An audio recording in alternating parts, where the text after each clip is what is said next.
Donc dans Photoshop, j'ouvre les images. Où suis-je? Là.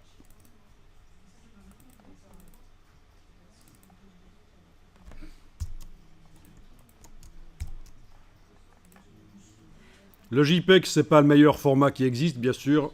C'est un format qui a de la compression. Si on veut faire de la retouche sur les images, on risque de voir apparaître des petits défauts. Mais bon, voilà. J'avais pas le choix. On m'a refusé le budget pour aller faire un Safari photo avec vous. Donc, voilà. Alors, les images qui viennent du web, il est probable que la couleur, la bonne couleur, apparaisse quand elles sont vues sur du matériel bas de gamme fabriqué selon les normes sRGB, standard RGB. Donc, les bonnes couleurs des images sur le web, on les voit quand on regarde les images sur du matériel bas de gamme. Il est probable que vous ayez un écran pour graphiste qui est plutôt un écran haut de gamme. Allez un peu voir dans Photoshop ce qu'il est indiqué ici dans Édition couleur de Photoshop. Édition couleur.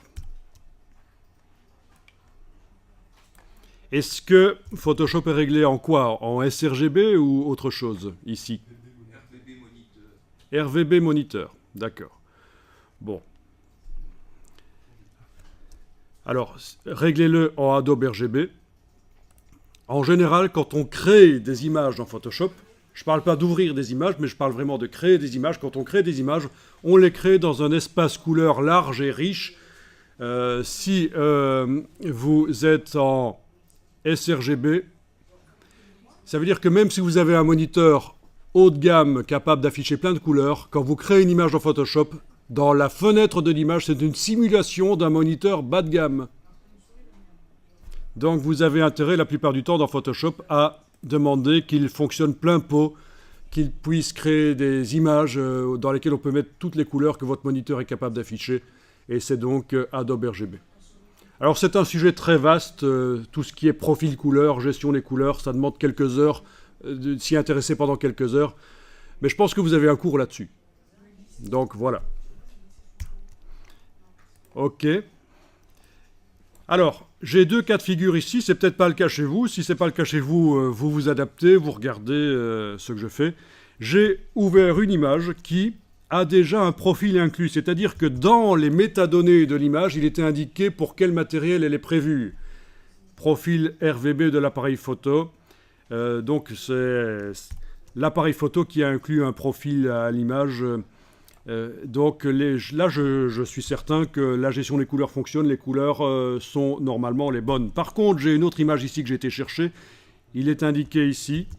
Ah oui, j'ai oublié de vous dire que pour arriver à voir ça, il faut demander ici dans le menu, à la place de taille du document, il faut demander profil du document. Profil du document, ça veut dire que l'image ici n'a pas de profil. C'est sans description, ça veut dire que Photoshop ne sait pas pour quel matériel cette image est prévue. Et il va considérer que, tiens, vu que l'espace de travail par défaut, c'est du Adobe RGB, il affiche les couleurs telles qu'elles seront vues sur un moniteur haut de gamme Adobe RGB. Mais il est fort probable que, vu qu'elle vient du web, elle est prévue pour du matériel bas de gamme sRGB. Donc je vais tester ça dans Photoshop, je vais voir qu'est-ce qui se passe quand j'attribue le profil sRGB à cette image, quand j'indique à Photoshop « Non, cette image n'est pas prévue pour du Adobe RGB, tu dois me simuler du matériel bas de gamme dans cette fenêtre pour que je vois les couleurs, les vraies couleurs de cette image. » Vous comprenez la logique? C'est une image qui vient du web. Quand un webmaster met une image sur le web, dans un site web, il la prévoit pour que la plupart des gens voient les couleurs correctement. Et la plupart des gens utilisent du matériel bas de gamme, sRGB, standard RGB. C'est une norme de fabrication de matériel bas de gamme. Donc si je veux voir les images correctement quand je suis sur du matériel plus haut de gamme, comme c'est le cas ici, je dois indiquer à Photoshop, tu me simules du matériel bas de gamme pour qu'au moins je vois les bonnes couleurs telles qu'elles sont prévues par le concepteur de l'image. Et pour ça, vous devez aller dans le menu Édition, attribuer un profil. Et ici, vous attribuez le profil sRGB qui est dans la liste Dans la liste des premiers profils là, vous en avez plein. Voilà, Adobe RGB, Apple RGB. Vous voyez, chaque fois que je change, ça modifie l'aspect de l'image. Et il y en a un qui est en principe le bon, qui va montrer les bonnes couleurs, c'est le sRGB, puisque c'est une image qui vient du web. Donc il est fort probable que là, ce sont les vraies couleurs prévues à l'origine, et non pas celles... Vous voyez, quand je décoche aperçu, quand l'attribution du profil sRGB ne se fait pas, ça c'est quand je visualise les pixels pour du matériel haut de gamme Adobe RGB, voilà ce que ça donne. Quand je coche, c'est un peu moins vif, c'est le sRGB. Je clique sur OK, Photoshop me simule dans la fenêtre du matériel bas de gamme, il me simule le matériel bas de gamme sRGB, je vois les couleurs correctement, normalement, les vraies couleurs prévues par le concepteur de l'image. Vous voyez un peu la logique? Est-ce que c'est compréhensible ou complètement incompréhensible ce que je raconte?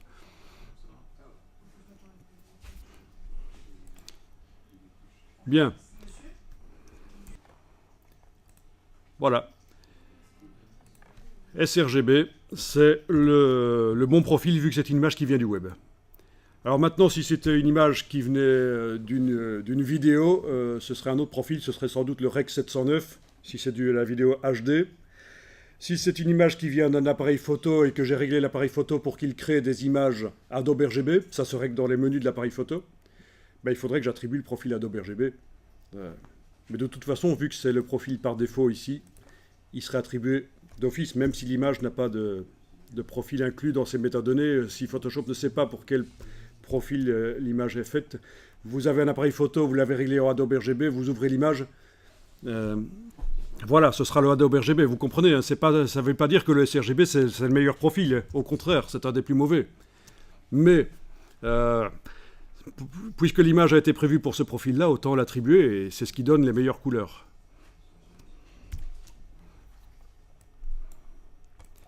Ok, on va enregistrer l'image sous, on va changer le format. Donc vous avez tous les formats possibles dans Photoshop ici. Oui, vous allez aussi l'enregistrer au même endroit, dans le dossier Links. Donc format Photoshop, c'est bien.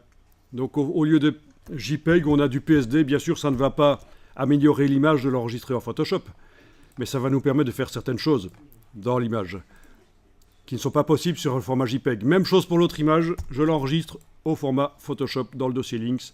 Donc les versions JPEG dans le dossier Links ne nous serviront plus. Je vais les laisser, c'est pas grave, mais voilà. C'est les versions Photoshop qu'on va utiliser.